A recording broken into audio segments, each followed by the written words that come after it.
detalles de qué prueba es la que falta, ¿verdad? No me parece propio aquí en este momento, pero estamos trabajando con el descubrimiento de pruebas y nos hemos comprometido que eso va a estar terminado ya, por lo menos de parte del Ministerio Público, antes de la vista próxima, que es el 18. La Fiscalía presentó hoy una moción de reconsideración pidiéndole al juez que reconsidere la determinación de declarar al lugar. Una moción que en realidad sobre lo que trata es sobre el derecho que tiene todo acusado a presentar pruebas a su favor y a que se traigan testigos de defensa. Y eso es lo que está ahí, ¿verdad? Es un derecho constitucional. Nosotros nos estamos oponiendo a la solicitud que hace la defensa. El juez va a decidir y tomaremos determinaciones de ahí en adelante.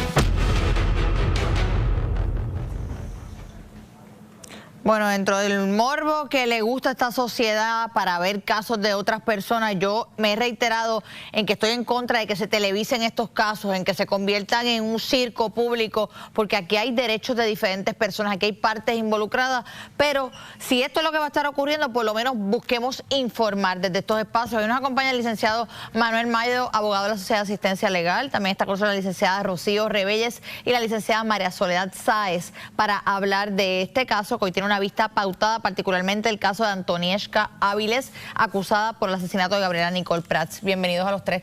Buenas noches. Bueno, ¿qué ocurrió hoy en esta vista que se tornó una vista de estatus? Pues ocurrió lo que ocurre en todos los procedimientos. Este caso, hay que decirlo, es un caso donde la Fiscalía ha anunciado 64 testigos, por lo tanto el descubrimiento de prueba pues es uno muy extenso. Y la Fiscalía no ha completado con entregar los documentos que nos tiene que entregar y no hubo ninguna controversia en cuanto a ello. Se pautó una próxima fecha como estado de los procedimientos por acuerdo de las partes, la escogimos en perfecta armonía.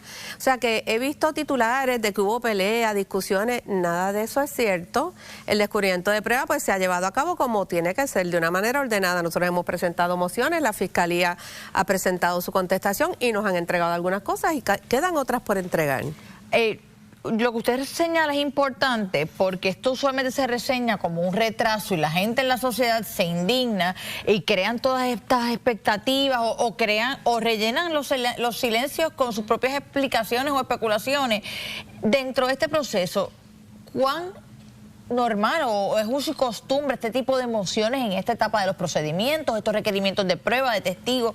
Absolutamente normal. Y qué bueno que me haces esa pregunta porque es increíble lo que pasa dentro del proceso a lo que muchas veces sale, ¿verdad? El decir están retrasando el proceso, no quieren que se vea o siguen alargando es incorrecto. La realidad es que es normal que se solicite el descubrimiento de pruebas, la prueba que el Ministerio Público va a usar en tu contra y obviamente según va contestando se va depurando. O sea, esta suspensión no es que la defensa de Antonieshka esté suspendiendo, es que el Ministerio Público no ha completado la entrega de ese descubrimiento de prueba.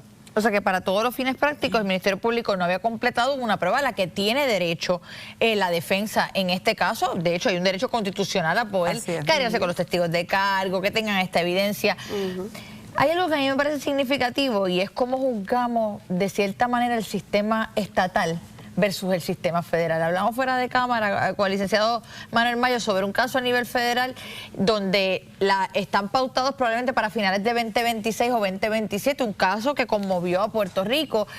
¿Cómo usted ve el cambio de cómo la gente juzga lo que ocurre en la esfera a nivel local versus cómo lo ve a nivel federal? Mira, eso es bien importante uno plantearlo porque ese caso fue un caso bien notorio, posiblemente más notorio inclusive que el de las dos menores asesinadas en Loíza. Dos menores asesinadas en Loíza, un caso que ocurrió en el 2023.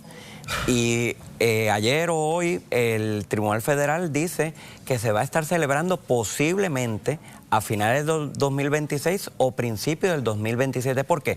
Porque hay unos procedimientos, hay unos procesos que de ordinario se dan en los casos y allá no están diciendo, no, este caso hay que moverlo por X o Y cosas. Y este es el grave problema de cuando los casos se vuelven tan mediáticos, Y uno tiene que saber, a mí me encanta cuando vengo aquí y uno ve el tiempo de televisión, lo valioso que es el tiempo de televisión, 4, 10 segundos para esto, para lo otro. Pues así es que se quiere llevar los casos penales, y los casos penales no se llevan así. Ningún caso penal se lleva así. Entonces, como lo están televisando, se quiere hacer la impresión de que hay que moverlo rápido, y entonces se da la impresión de que los abogados o las abogadas, en este caso las abogadas, están retrasando el proceso. El proceso, por la Constitución y por la regla de procedimiento penal, se da y se dispone para que tenga una cierta velocidad, y esa velocidad en un caso de asesinato por lo regular dura 1 año, 2 años, los casos de asesinato en la normalidad. Y más con pruebas tan cuantiosas, usted lo de 64 testigos, aquí estamos hablando de un proceso bastante complejo, por eso que para mí es importante que aclaremos todos estos puntos, porque también todo el mundo quiere que surja la verdad, todo el mundo quiere justicia, pero la rapidez y la prisa es mala consejera en estos casos. Lo que pasa es que en este caso en particular, como se responde más a un populismo punitivo, ¿verdad? Hay un deseo hay una idea equivocada de que equipara la justicia con el castigo. Y aquí, desde el principio, y eso pues fue difundido por el propio Departamento de Justicia, se llevó a una versión de los hechos, que es la que todavía la gente tiene en la cabeza, que no se ajusta a la prueba del caso, ¿verdad? Entonces, se discute más el caso en los medios que en sala. Y eso crea también unas expectativas sobre el juzgador, sí, que son distintas, que afecta todo lo que se desfila allí. Importante, yo creo que el público debe tener las expectativas claras sobre qué debemos esperar en los próximos meses. Ya la fiscal señaló que ustedes fijaron una fecha en el 18, ellos dicen que esperan para ese tiempo haber cumplido con los requerimientos que se le han hecho. ¿Qué es lo próximo? Bueno, nosotros, una vez nos culminen el descubrimiento, lo tenemos que evaluar. Por ejemplo, tenemos la última entrega que se nos hizo, son más de 3.000 folios, y nos lo han entregado que no están en un orden, o sea, uno tiene que mirar papel por papel, están todos mezclados, o sea, ha sido una forma, ¿verdad?, complicada, y nosotros tenemos que evaluar todo eso para poder determinar, una vez se haya concluido, si vamos a ver el juicio por jurado, si vamos a ver el juicio por derecho. Además están pendientes otros aspectos sobre la capacidad de nuestra representada, o sea que hay varias cosas corriendo a la vez. Dentro de ese proceso usted habló de si decidir irse por Tribunal de Derecho o por un jurado.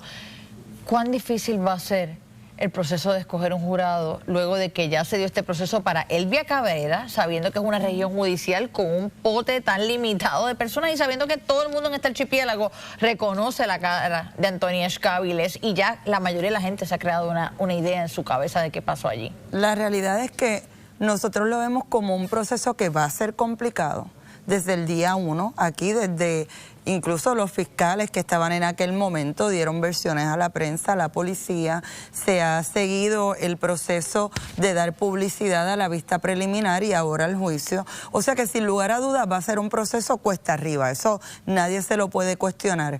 ¿Cómo se va a trabajar? Pues obviamente yendo a donde cada uno y esperando entonces que puedan tener la capacidad de evaluar la prueba ante sí y no toda la publicidad que se le ha dado al caso. Además, habrá que evaluar, pienso yo, si va a haber, ¿verdad?, que tomar algunas otras medidas de las que ha establecido la jurisprudencia para poder subsanar ese tipo de problemas. O sea, que eso es algo que no descartan. Inclusive, Alexandra, hay una cosa bien importante, se está viendo un juicio con la misma prueba. O sea, y hay una prisa por tener 2 juicios corriendo paralelamente, lo cual a ninguna de las partes le beneficia, y yo creo que a quien en mayor detrimento va es a los derechos de Antonesca, porque en el juicio que se está viendo paralelo a este, se hablan de unas cosas donde la abogada no va a estar objetando ciertas cosas cuando se hable de Antonesca porque no es de su caso.